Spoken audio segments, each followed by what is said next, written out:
Gloria a Dios.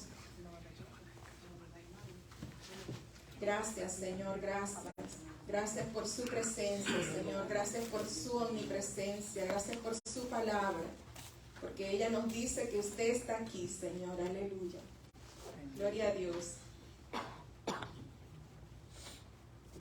Gloria a Dios. Vamos al libro de Zacarías, mis hermanos, capítulo 10. Saben que llevamos la secuencia, ¿verdad? Y vamos en el capítulo 10 del libro de Zacarías. Gloria a Dios. Vamos a ubicarnos allí. Vamos a ponernos un momento sobre nuestros pies. Un momento. Vamos a leer 2 versículos nada más de este capítulo. Y hoy sí lo vamos a terminar, porque hoy daremos un preámbulo de lo que será la próxima clase, que estaremos tratando un tema que vamos a dar el preámbulo el día de hoy para la siguiente clase, estar más claro de lo que vamos a ver. Gloria a Dios. Zacarías capítulo 10. Gloria a Dios. Leemos la palabra de Dios en el nombre de nuestro Señor Jesucristo. Amén. Amén. Vamos a leer el versículo 6. Versículo 6 dice: porque yo fortaleceré la casa de Judá y guardaré la casa de José. ¿Ya lo tiene, hermano Sebastián? Amén. Amén, amén. Y los haré volver, porque de ellos tendré piedad, y serán como si no los hubiera desechado, porque yo soy Jehová su Dios, y los oiré. Y vamos al versículo 12. Y yo los fortaleceré en Jehová, y caminarán en su nombre, dice Jehová. Gloria a Dios. Palabra de Dios. Puede sentarse. Damos gracias al Señor. Amén. Gloria a Dios por su preciosa palabra. La palabra de Dios a nosotros, mis hermanos, nos muestra el camino por donde nosotros debemos andar. Gloria a Dios. Aleluya. Dice el título del capítulo 10, Jehová redimirá a su pueblo. Está allí en la lámina. Pero ¿qué significa redimir? Cuando el título dice Jehová redimirá a su pueblo, está hablando de la redención del pueblo de Israel, ¿verdad? Entonces, redención se refiere a la acción de salvar y rescatar de un castigo. Redención significa liberación. La verdadera libertad del ser humano viene porque Cristo pagó en la cruz del Calvario el precio que nosotros debíamos pagar. La siguiente lámina, por favor, Moisés. Dice Romanos 6:22, mas ahora que habéis sido libertados del pecado y hechos siervos de Dios, tenéis por vuestro fruto la santificación y como fin la vida eterna. Eso dice Romanos 6:22, que Cristo a nosotros nos libertó del pecado. Amén. Entonces, ellos, los israelitas, vemos aquí en el capítulo 10 cómo el Señor le está dando una palabra a Judá y a Israel, a los dos reinos, a Israel en general, pero se lo está dando a los dos reinos. Ustedes saben que Israel se compone de Israel en el norte y Judá en el sur. Amén. Eso lo hemos hablado bastante. Hoy vamos a tocar un poco de eso. Jesús nos redimió de la esclavitud del pecado, purificándonos con su muerte ofrecida a cambio de nuestras vidas. Él pagó el precio, convirtiéndose él mismo en nuestro redentor, o muchas veces nosotros le decimos también en nuestra redención. Amén. Entonces, nosotros ahora, la lámina próxima, por favor.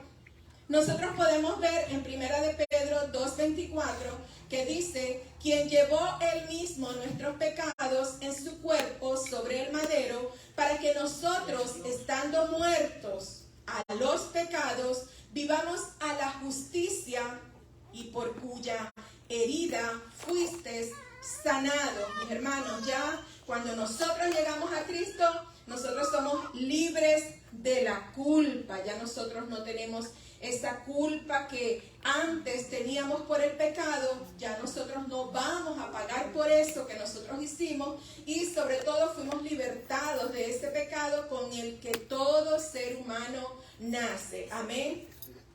No pagaremos ya el pago que debíamos pagar. ¿Por qué? Porque somos verdaderamente libres. ¿Cuántos son libres? Amén. Somos libres.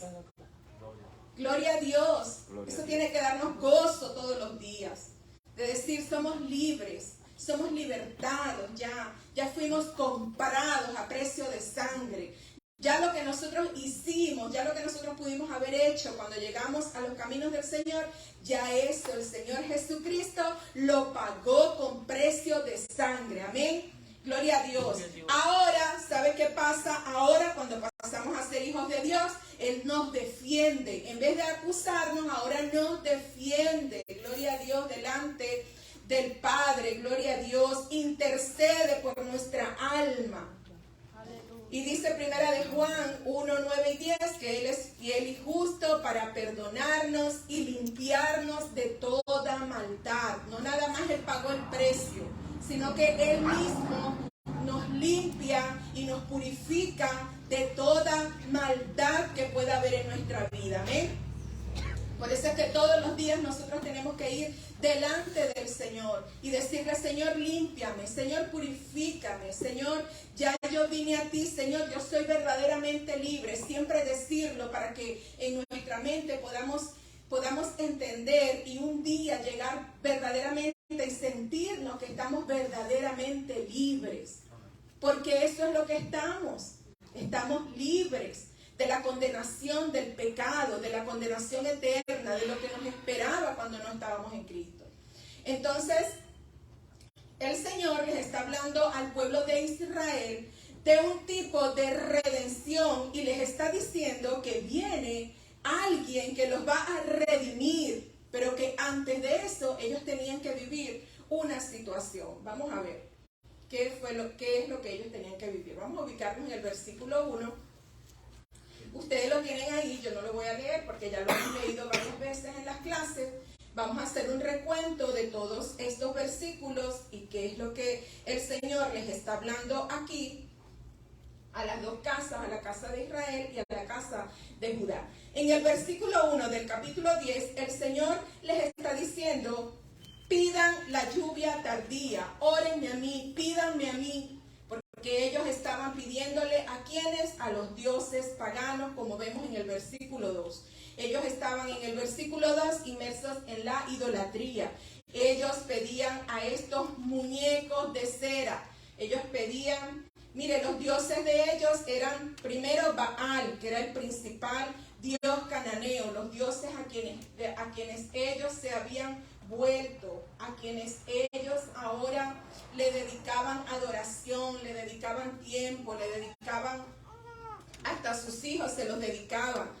Astoret era el otro dios, y que también sale en la Biblia como Istar o Astartet, que es la diosa del amor y la fertilidad. Ellos creían en estos dioses. Amoloc, dios de los amonitas. Ellos estaban inmersos en las prácticas y en los ritos que las naciones de alrededor hacían a todos estos dioses, y ellos estaban participando en esto. En el versículo 3 habla una palabra contra los pastores y los líderes que se habían corrompido y llevaban al pueblo a la corrupción. En el versículo 4 habla que Jesús es la piedra angular. Vamos a leer el versículo 4, ese sí lo vamos a leer. Y dice: de él saldrá la piedra angular, está hablando de Judá, de la tribu de Judá. De él la clavija, y de él el arco de guerra, y de él también todo apremiador. Eso lo vimos en la clase pasada, que se refiere a Jesucristo. En el versículo 6 habla de la fortaleza a Judá y la promesa de hacerlos volver. Mire, hay una cosa aquí en este capítulo 10.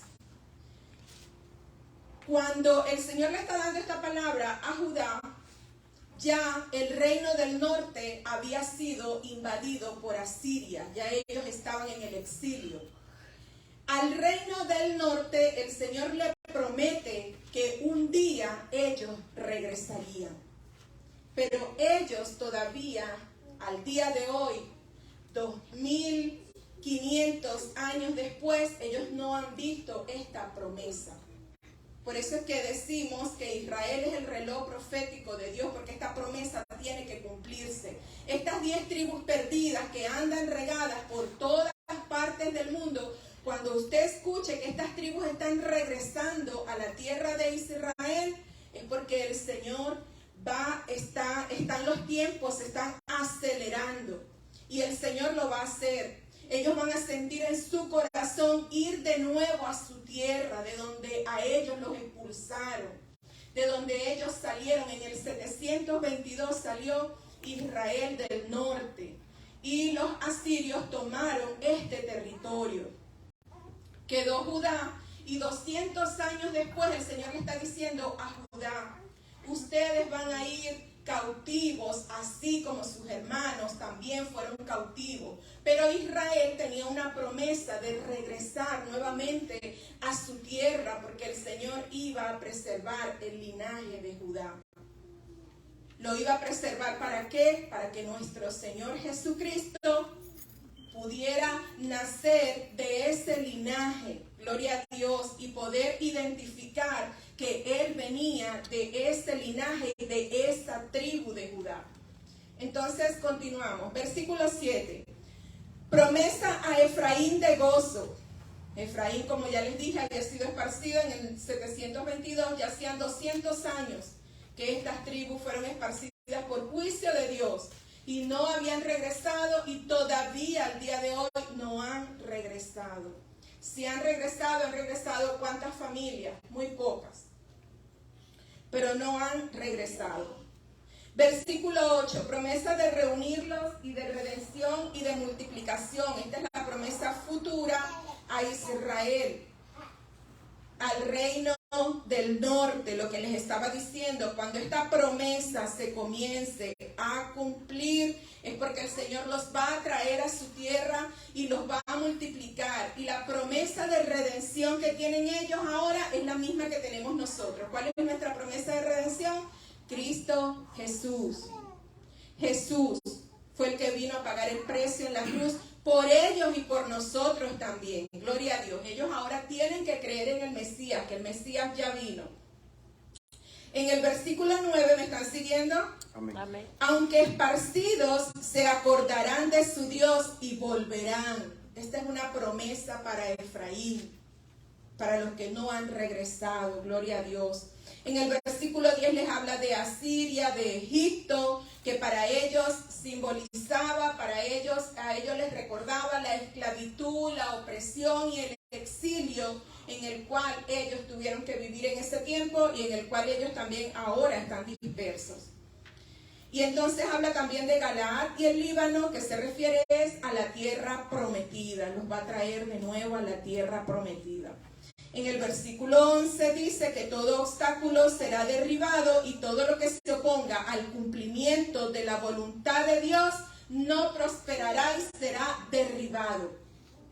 Miren, mis hermanos, esto es tan tremendo lo que es la voluntad de Dios, que cuando Dios determina algo, Dios mismo se encarga de derribar los obstáculos.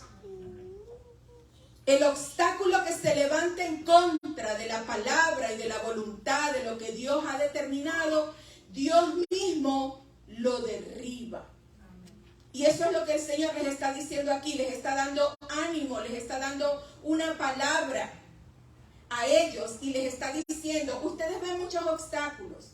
Yo sé que ustedes van a decir, no, pero cuando nosotros seamos esparcidos, mire, imagínense, ya Israel tenía 200 años de haber sido esparcido. Ya había pasado una generación y la otra generación debió haber estado anciana. Entonces ellos iban a decir, no, pero es que hace 200 años ya que nosotros no tenemos territorio, no tenemos tierra. Y el Señor les dice, yo derribaré todo obstáculo, porque mi voluntad se tiene que cumplir. La voluntad de Dios en su vida se cumple. Y Él es el que derriba todos los obstáculos, mis hermanos. Nosotros debemos creer eso. Gloria a Dios, aleluya. Mire, el versículo 12. Vamos a leerlo. Y yo los fortaleceré en Jehová y caminarán en su nombre, dice Jehová. Mira lo que dice la Biblia. Dios habla hoy. Mire cómo lo dice. Lo dice, yo les daré fuerzas y avanzarán en mi nombre. Yo, el Señor, doy mi palabra. Usted sabe una cosa, esta promesa se cumplió en Judá, porque el Señor los fortaleció.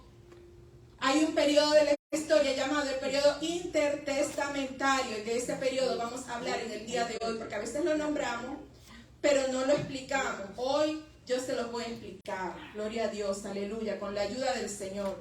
Mire, esta promesa fue una promesa de fortaleza y de crecimiento, de avance.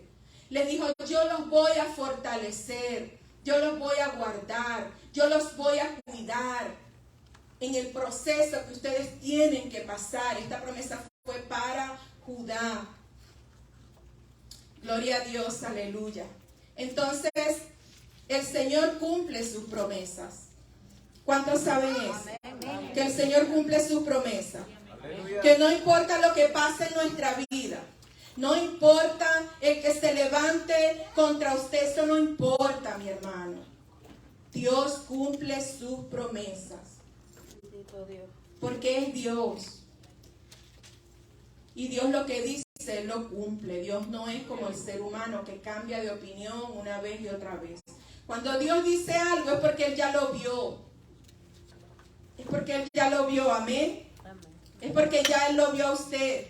Cuando Él le da una promesa a usted, ya Él lo vio a usted. Gloria a Dios. Aleluya. Mire, el contexto de esta promesa es que Israel en un tiempo vivió en gloria. Usted sabía que en el tiempo de Salomón es llamada la época de oro del pueblo de Israel, porque fue el tiempo en que el pueblo tuvo más estabilidad en todos los sentidos. Estabilidad política, estabilidad económica, estabilidad social y estabilidad religiosa. Aunque en los últimos años de Salomón él se desvió. Pero fueron los años dorados del pueblo de Israel. La siguiente lámina, por favor. Mira lo que dice Primera de Reyes. Vamos a hacer un poco de historia hoy. Primera de Reyes 11, 31 al 33. Lo puede ver aquí en la lámina. Dice, y dijo, dice 3 puntitos porque abajo está, ¿quién dijo? Ayat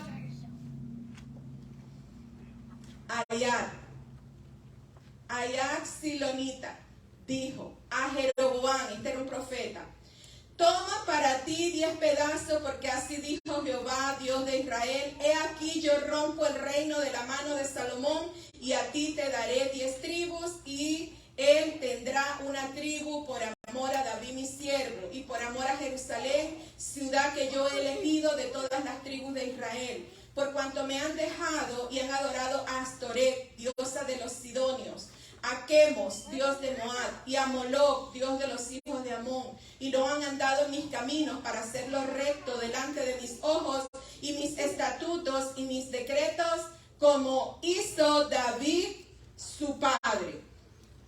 Gloria a Dios. Mire, leemos que la división de Israel se dio por causa de la idolatría de Salomón. Por eso fue que se dividió el reino, por eso es que siempre hablamos de Israel del norte y Israel del sur en Judá. Entonces, pero ¿qué pasó después de la muerte de Salomón? Él le dijo, no va a ser, no la voy a dividir, no voy a dividir el territorio en vida de Salomón por amor a David. Pero en lo que muere Salomón, gloria a Dios, en lo que muere Salomón, mira lo que pasa. Jeroboam tomó los 10 pedazos y se los dio al profeta, que representan las 10 tribus. Nosotros vemos en Primera de Reyes cómo fue que esto ocurrió. Primera de Reyes capítulo 12. Muere Salomón y entonces se cumple la palabra que pasa aquí. Pero ¿qué pasó cuando murió Salomón? Usted lo puede buscar como referencia. Le voy a dar nada más un contexto de lo que pasó allí. Mire, Roboam, cuando muere Salomón, Roboam es el hijo de Salomón. Es colocado como rey. Todos lo hacen rey. Pero entonces vinieron los de las tribus, ¿verdad? Porque eso ellos lo hacían así. Vinieron los de las tribus a pedirle a Roboam que ya les hiciera justicia y les quitara un poco el yugo opresor en el cual Salomón los tenía a ellos con respecto a los tributos y a los impuestos que ellos tenían que pagar. Ellos estaban ahorcados de todo lo que ellos tenían que pagar. Entonces, Roboam primero le pidió consejo a los consejeros de su padre, que eran los ancianos de la corte del rey. Pero entonces Roboam dice, no me basta con este consejo, sino que pidió también consejo a los jóvenes que se habían criado con él. Eran jóvenes, eran inexpertos. Entonces los ancianos le dijeron, sí, tienes que reducirle al pueblo, sirve al pueblo, Roboam, y el pueblo te servirá a ti. Entonces los jóvenes le dijeron, mira, Roboam, el dedo meñique de mi mano es más grueso que los lomos de tu padre, porque ya estaba muerto Salomón. Dile al pueblo que si ellos se sienten oprimidos, tú los vas a oprimir más. Y que si ellos sienten que están pagando mucho tributo, tú les vas a cobrar más. Porque tú eres el rey y ellos tienen que obedecerte a ti. ¿Y sabe qué dice Roboam?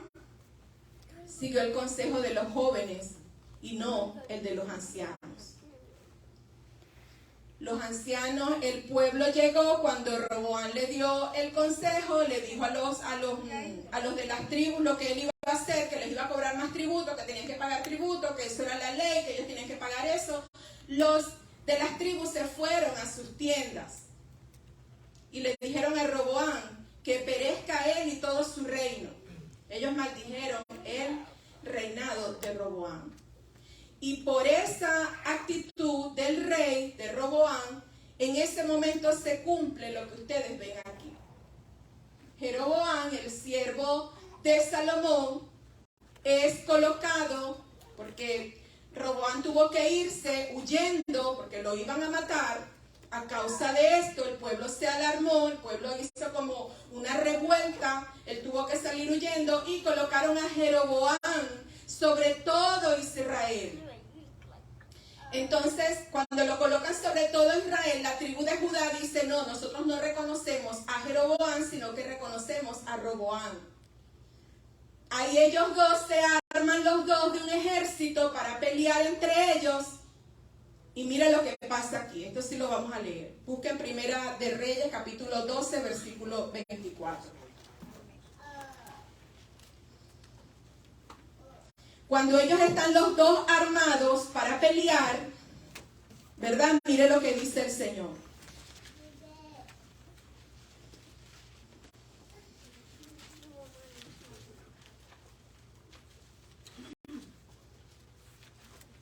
Primera de Reyes, capítulo 12, versículo 24. ¿Lo tiene? Amén. Amén. Amén. Amén. Aleluya. Amén. El profeta Semaías dice, así ha dicho Jehová, no vayáis ni peleéis contra vuestros hermanos los hijos de Israel. Volveos cada uno a su casa, porque esto lo he hecho yo. ¿Y qué hicieron ellos? Y ellos oyeron la palabra de Dios y volvieron y se fueron conforme a la palabra de Jehová. Mira lo que hizo el Señor con esto que hizo Roboam.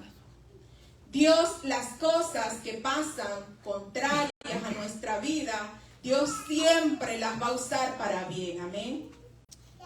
Siempre las va a usar para bien, amén. Amén. Porque a los que amamos a Dios, todas las cosas nos ayudan para bien. Para bien, siempre. Entonces, esta acción de Roboam, del rey, hizo que se cumpliera la palabra de Dios. Roboam fue depuesto de todas las tribus, menos la tribu de Judá, y se le entregó también la tribu de Benjamín. Y se le unieron algunos levitas porque tenían que seguir el culto en la casa del Señor. Recuerden que Judá quedó con Jerusalén y en Jerusalén estaba el templo. Y se tenía que seguir el culto y la ceremonia a Dios. Amén. Gloria a Dios. Entonces, ellos obedecieron lo que Dios dijo. Dice la palabra textualmente, y ellos se volvieron y se fueron conforme a la palabra de Jehová. Ellos obedecieron. ¿Cuántos saben que la vida de un cristiano es obediencia? Obediencia. Obediencia a la palabra de Dios. Obediencia a la palabra de Dios. Es obediencia. De eso depende su vida espiritual y la mía, de la obediencia. No hubo guerra en ese momento porque el Señor los guardó de que se mataran entre hermanos. Porque Dios siempre quiere la paz, amén. Siempre Él va a traer la paz. Siempre Él va a querer que se haga paz. Por eso Él levanta pacificadores. Pacificadores levanta el Señor. ¿Para qué? Para que cuando alguien quiera, el pacificador viene, tranquilo, confiemos en Dios, tranquilo, vayamos a buscar a Dios, busquemos a ver la respuesta de Dios. Ese es el pacificador. Amén. Gloria a Dios. De aquí en adelante, para Israel, todo fue de mal en peor. Ustedes van a decir, no, pero es que ellos obedecieron. Sí, ellos obedecieron. Pero mire, el pueblo intermitentemente servía a Dios. Habían tiempos en que estaban bien. Habían tiempos en que reconocían la ley. En el territorio de Israel, en las 10 tribus del norte, ellos nunca se pudieron levantar. No hubo un rey bueno en ese territorio. Uno solo bueno no hubo nunca. Y por eso ellos fueron esparcidos a causa de su desobediencia, de la dureza de su corazón, de su idolatría, de su obstinación. Fueron esparcidos y nunca más se le dio entrada a Israel. Pero tienen una promesa que ellos van a regresar. En cambio, en Judá hubo 4 o 5 reyes que ellos restauraban al pueblo, restauraban la adoración correcta a Dios, traían la palabra de Dios y la colocaban primeramente. Las reformas que se hicieron en Israel fueron como 3 reformas, porque hubo 2 reyes que ellos hicieron lo bueno, pero hasta un punto, porque ellos querían complacer al pueblo de un lado, pero también querían tener la ley de Dios de otro lado. Entonces ellos no hicieron reformas. Cuando el pueblo quería servir a Dios completamente, ¿sabe qué pasaba? Había reformas. Porque ellos querían completamente servir a Dios. Y sacaban todo lo malo. Y entonces comenzaban a enseñarle la ley al pueblo, como vamos a ver ahora, que fue lo que hizo Esdras en una de las repatriaciones que vivió el pueblo de Israel. Esdras dijo, estamos regresando del exilio, porque Esdras llegó después de Zorobabel y Josué, y dijo, estamos regresando del exilio, Dios nos está dando una oportunidad, entonces vamos a hacerlo bien. Y comenzó a enseñarle la ley al pueblo, la ley al pueblo, la ley al pueblo. ¿Y sabe usted qué fue el último registrado registrado que le enseñó la ley al pueblo. El último hombre que registra la Biblia que le enseñó la ley al pueblo antes de la venida de nuestro Señor Jesucristo, claro. Antes del periodo intertestamentario. Fue Esdras. Gloria a Dios.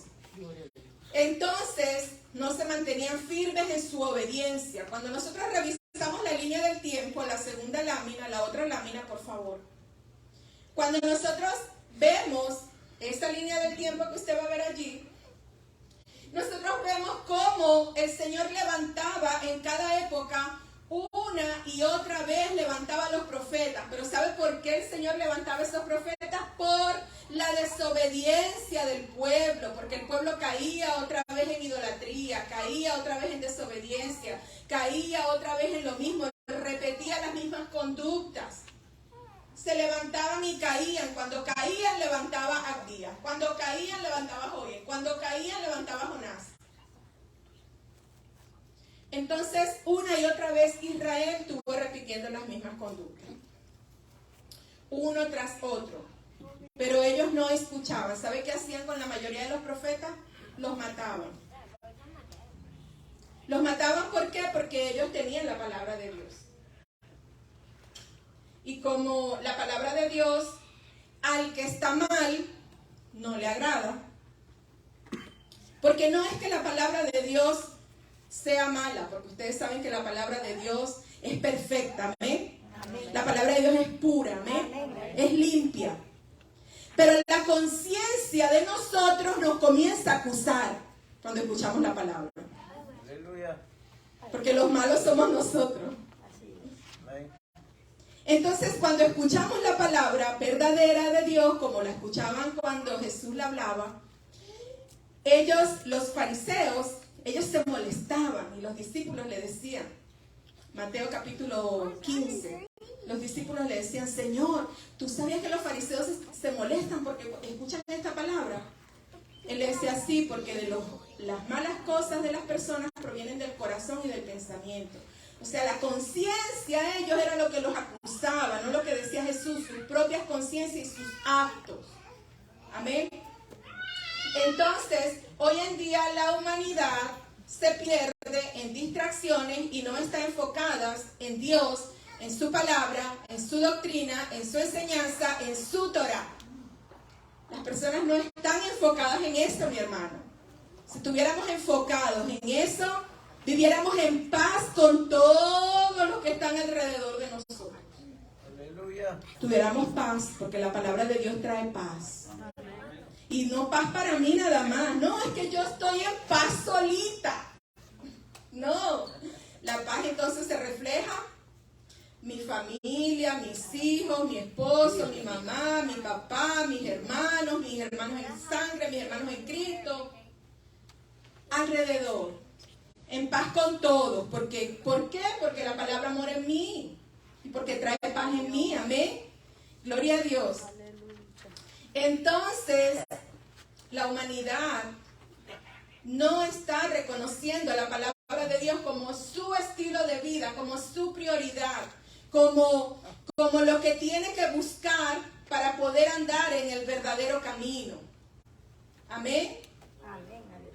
Ese es el camino. Nosotros llenarnos de la palabra y cumplirla, obedecerla. Yo me puedo saber mucha letra, pero si yo no la obedezco, no la cumplo, no me empeñarnos, mis hermanos, esforzarnos. Yo no voy a decir tratar, porque el que trata no quiere, no hace nada. El que trata dice, no, yo estoy tratando, no estás haciendo. No, si tú estás tratando, no estás haciendo. Tratar es no hacer nada. Yo estoy tratando de agarrar este cuaderno, estoy tratando, pero me estoy alejando más del cuaderno. Estoy tratando, esto es una cama de conciencia para mí, que estoy tratando y mi vida está más alejada. Entonces, si yo sé lo que tengo que hacer, tengo que agarrar este cuaderno, perseverar en agarrarlo. Un solo día no, una sola, cuando voy a predicar no, cuando voy a visitar, me voy a llevar un versículo de la Biblia, no. Esto es todos los días un estilo de vida, cada día, para que podamos ver cambios genuinos en nuestra vida. Si no, vamos a vivir como las ondas del mar, en el suelo y en la cima, en el suelo y en la cima, en el suelo y en la cima. Y entonces hacemos el fundamento en la arena. Hay fundamento, pero en la arena, no en la roca. Cuando es en la roca, nos vamos a tambalear, pero no nos vamos a caer. No vamos a caer en el suelo. Nos vamos a tambalear. Sí, nos vamos a tambalear. Y a lo mejor lloramos, pero lloramos parados. No en el piso, lloramos, pero paradito. En la roca, que es Cristo Jesús. Amén. Gloria a Dios. Aleluya. Entonces, mire, Zacarías fue un profeta que habló de los que regresaban del exilio babilónico. Después de Zacarías, Dios levanta a Malaquías y luego viene el periodo intertestamentario, que aunque la Biblia no lo registra, la historia sí lo registra. Entonces, el historiador Flavio Josefo escribió que ese periodo fue muy difícil para el pueblo judío. Sufrieron una y otra vez la devastación de la ciudad. La siguiente lámina, por favor.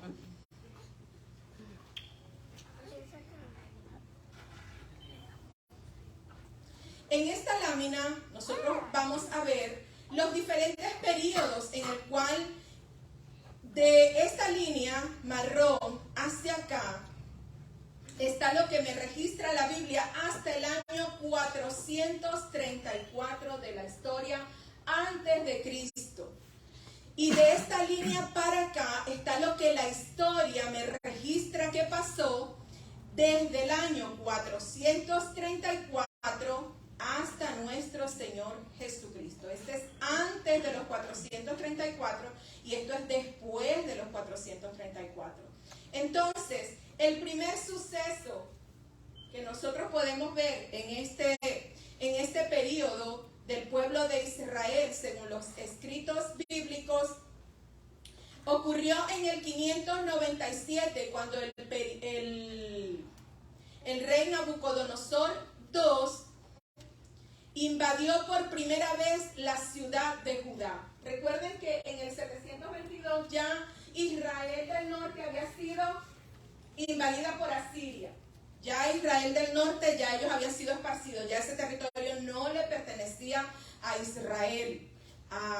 Y quedaba era solamente Judá. Aquí estamos hablando de Judá nada más. La primera invasión que hizo Nabucodonosor a Jerusalén fue en el 597.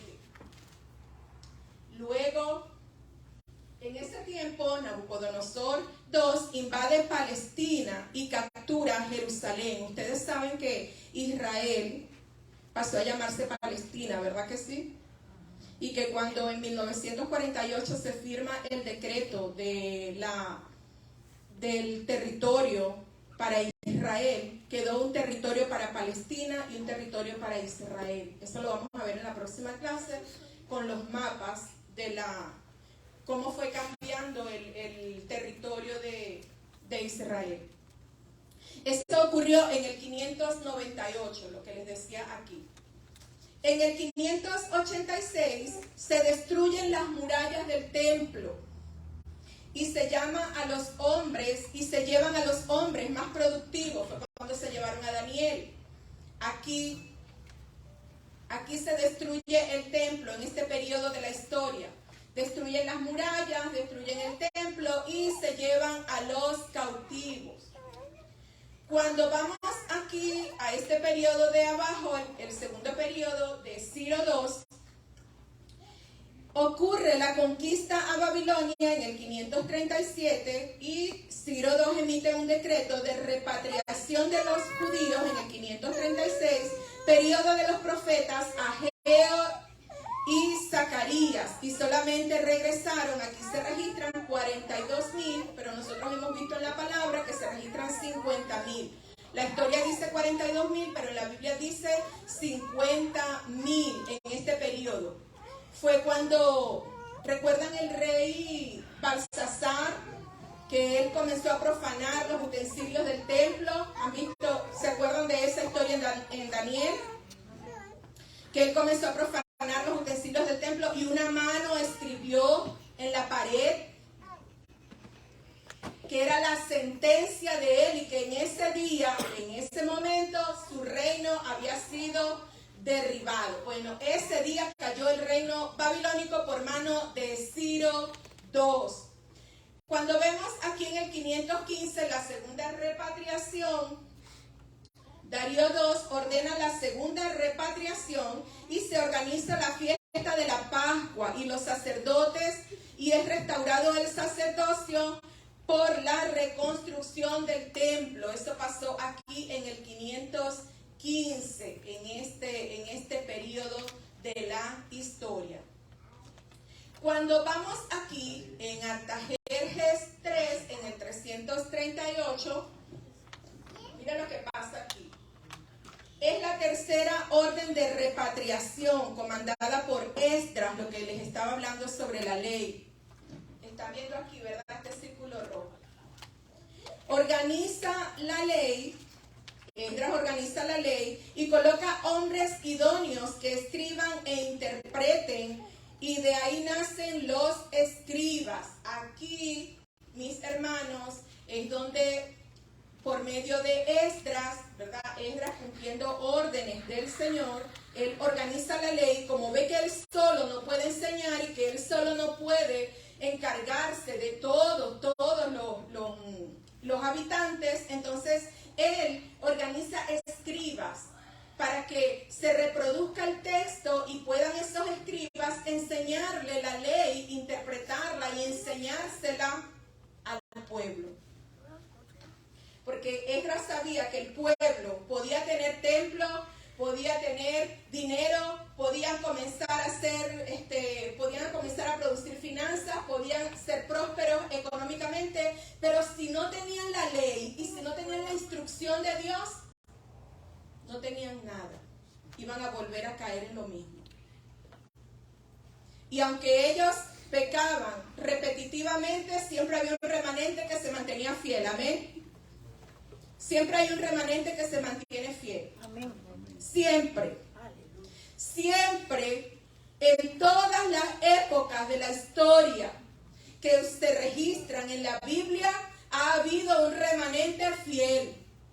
Cuando el diluvio hubo un remanente fiel. Amén. Cuando se registra que Jesús vino, había un remanente fiel que estaba esperando al Mesías, que lo anhelaba, y cuando lo vieron, sígueme, ellos le siguieron. ¿Por qué le seguían a una persona que solamente les decía, sígueme? Simón, tú eres el hijo él le dijo el nombre del papá, hijo de Jonás, sígueme. Jonás era un pescador y dijo, no, yo lo voy a seguir. Lo estaban esperando, mis hermanos. Estaban esperando a Jesús. ¿Cuántos estamos esperando a Jesús? Amén.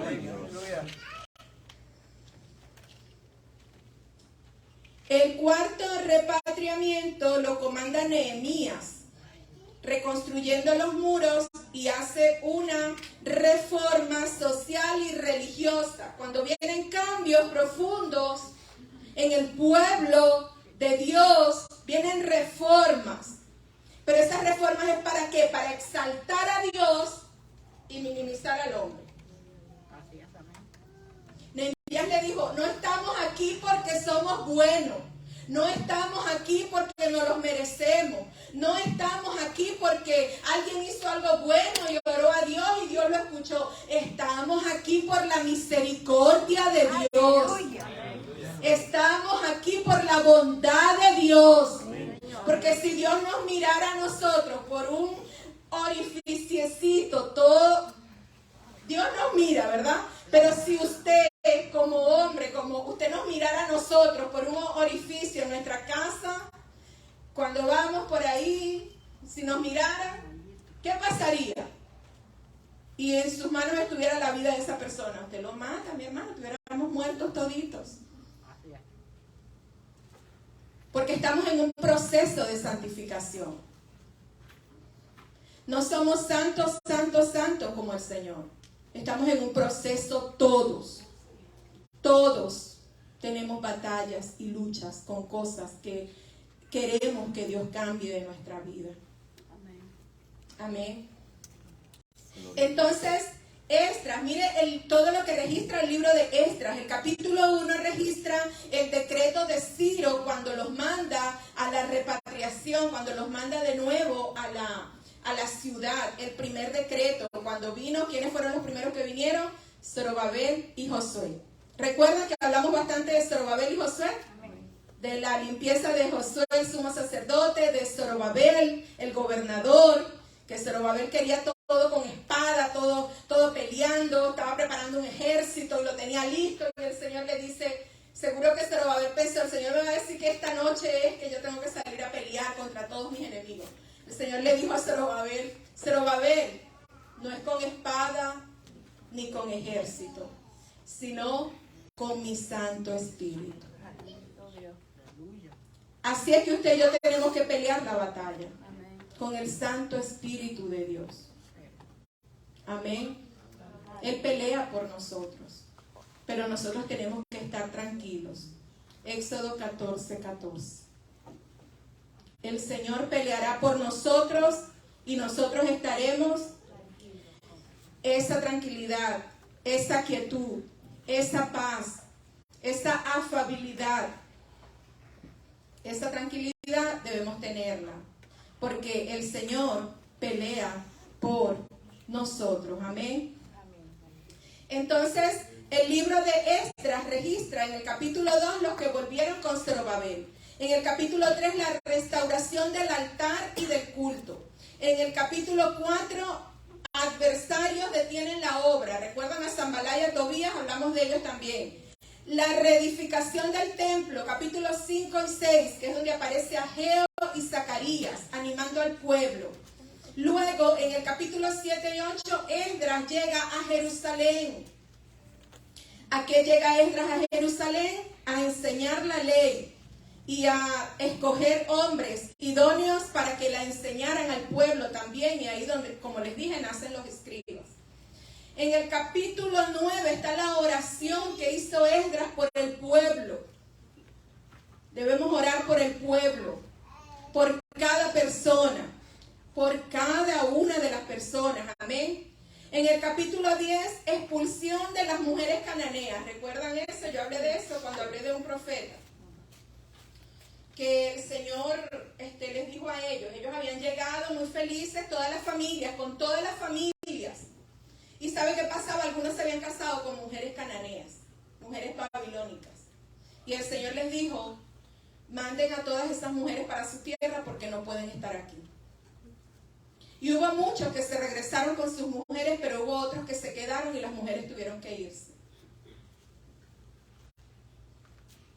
Seguimos con la otra parte de la historia, lo que relata ahora la historia. Ya esto no me lo dice la palabra, hay profecías que concuerdan con lo que dice la historia, pero esto lo dice, es la historia de aquí en adelante. Aquí comienzan los 400 años de silencio que terminan en Juan el Bautista en el 25 después de Cristo, que fue cuando Juan el Bautista comienza a profetizar en Israel.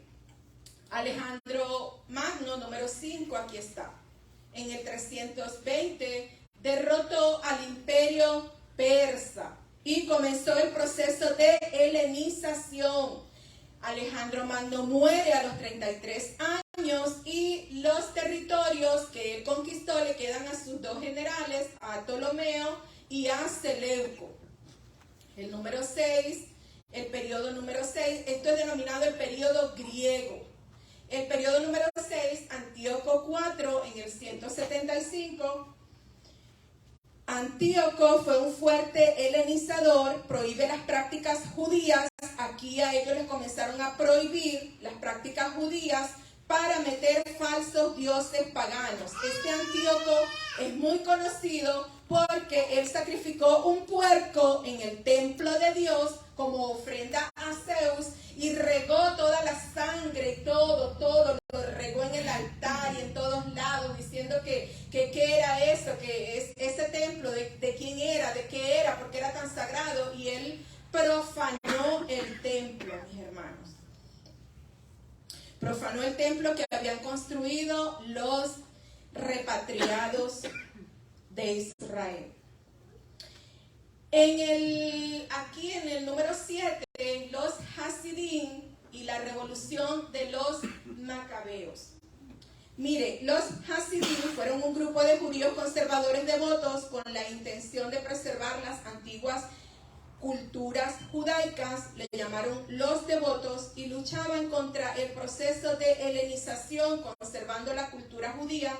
Más tarde se transformaron en los fariseos. Fariseo significa separado, conociendo, estudiando y preservando cada aspecto de la ley. Ese es el periodo conocido como el periodo de los Macabeos. Ellos derrotaron a este emperador. Ellos lo derrotaron y lograron una independencia religiosa. Y este proceso duró más de 100 años. La lucha de los macabeos, de los puritanos, de los devotos, de los fariseos, en contra de este sistema helenizador que le querían imponer a ellos, más que todo este emperador Antíoco IV.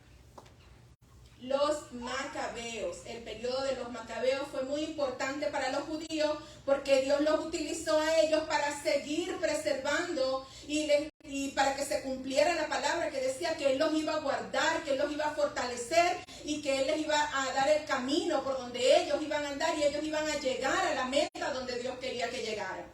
¿Y sabe dónde Dios quería que llegaran? A que preservaran el linaje para cuando naciera nuestro Señor Jesucristo. Aleluya. Gloria a Dios. Gloria a Dios. Aquí en el 63, después que termina el periodo de los macabeos, mira lo que pasa. Pompeyo de Roma conquista a Israel. El periodo de los macabeos desde el 664 a.C. hasta el 63. Fueron alrededor de 100 a 103 años. Pompeyo de Roma conquista a Israel. En el 37...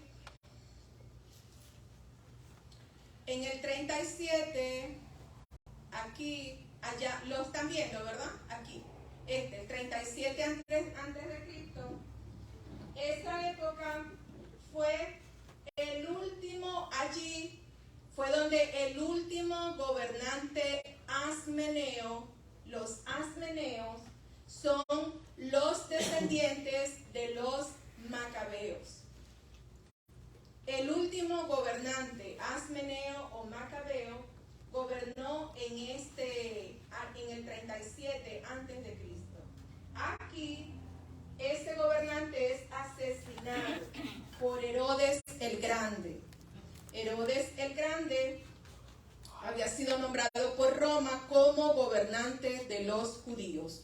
Herodes el Grande era el que estaba reinando allí en Israel como gobernador cuando nace nuestro Señor Jesucristo. Él fue el que intentó, el que ordenó la matanza de los niños cuando nació el Señor Jesucristo, Herodes el Grande. Entonces, a grosso modo, ¿verdad? Porque pudiéramos explicar qué es el proceso helenizador. El proceso helenizador es una influencia griega en el pueblo de Israel. Mis hermanos y ellos tuvieron mucha influencia de esa y todavía.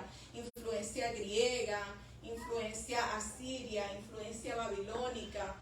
Porque como vemos, el Señor quiso preservarlos a ellos siempre como un pueblo puro y quiso preservar la tierra prometida, pero ellos, a causa de la desobediencia, no pudieron permanecer allí solamente ellos, sino que el Señor les dijo, no se liguen, no se liguen con otros pueblos, no tomen como mujeres a mujeres de otros pueblos, de los pueblos de alrededor, no se liguen. Era lo que les decía Moisés a ellos. Moisés les decía, vamos a pasar a la tierra prometida, o van a pasar, porque Moisés no pasó, pero no se vayan a ligar. Era un mandamiento de la ley, no ligarse, y ellos se ligaron.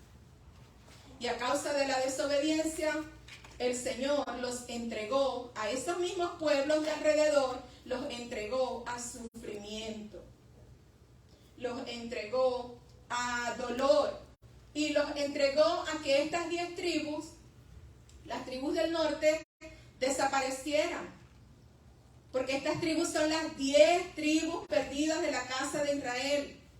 Jesús las mencionó cuando le dijeron, Jesús dijo, yo vengo a buscar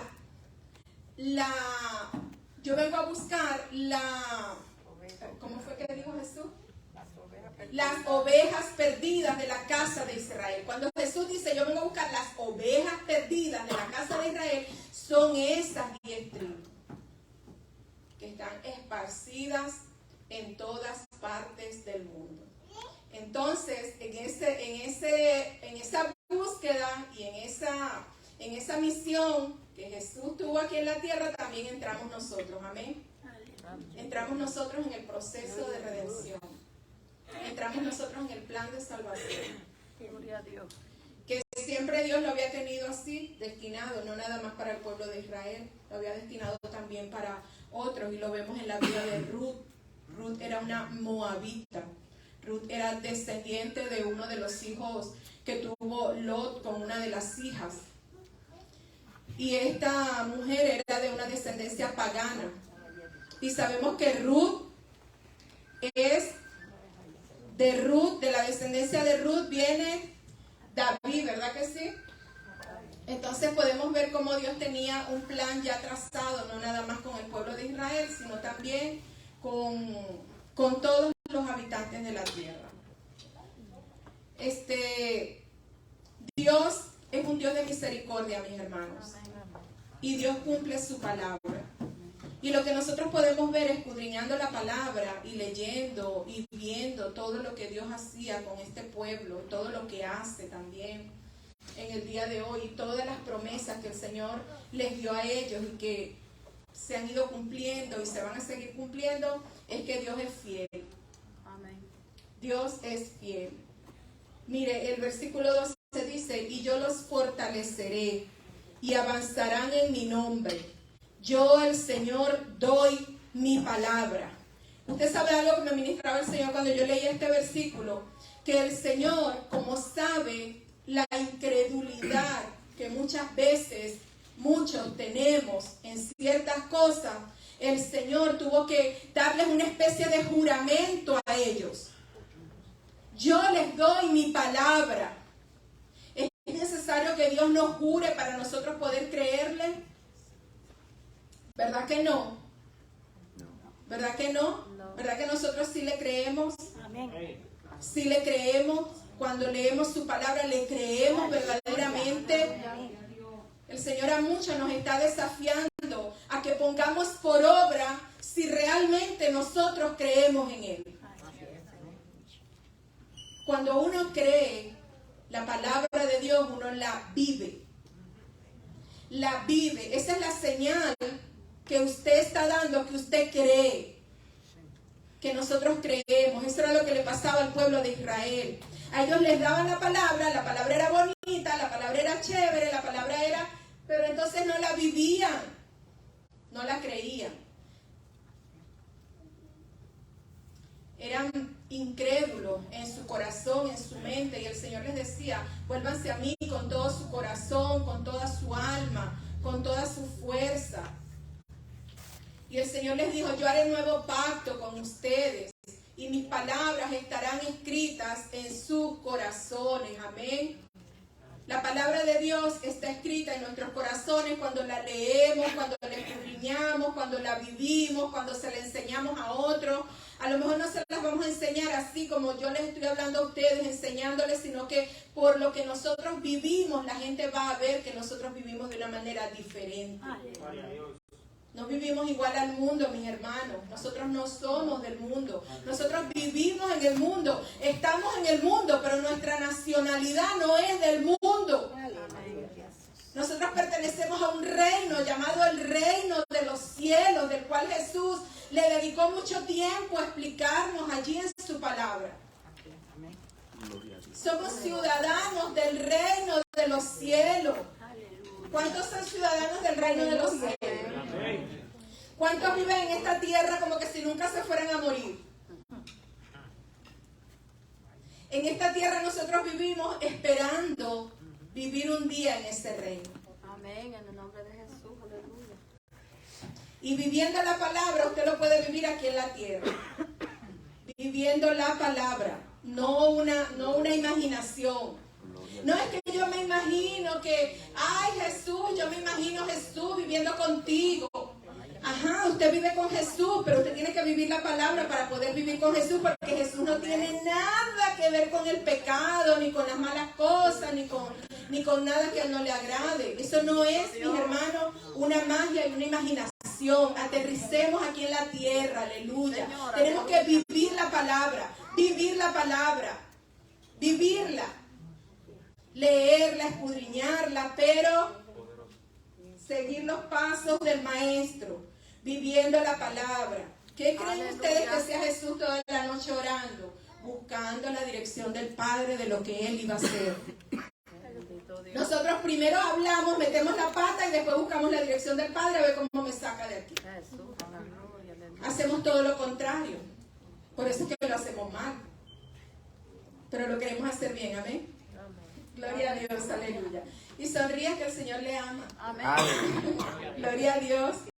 La palabra es vida, mis hermanos. Amén, amén. La palabra es el aliento de vida que nosotros recibimos. Amén. Señor, aleluya. Es lo que nos da vida en nuestro espíritu. Aleluya. Gloria a Dios. Vivifica nuestra vida.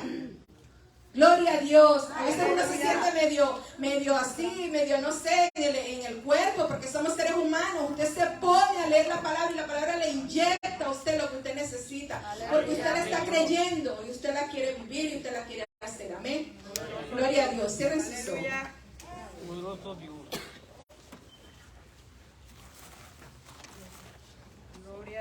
Gloria a Dios. Aleluya. Padre, le damos gracias, mi Dios.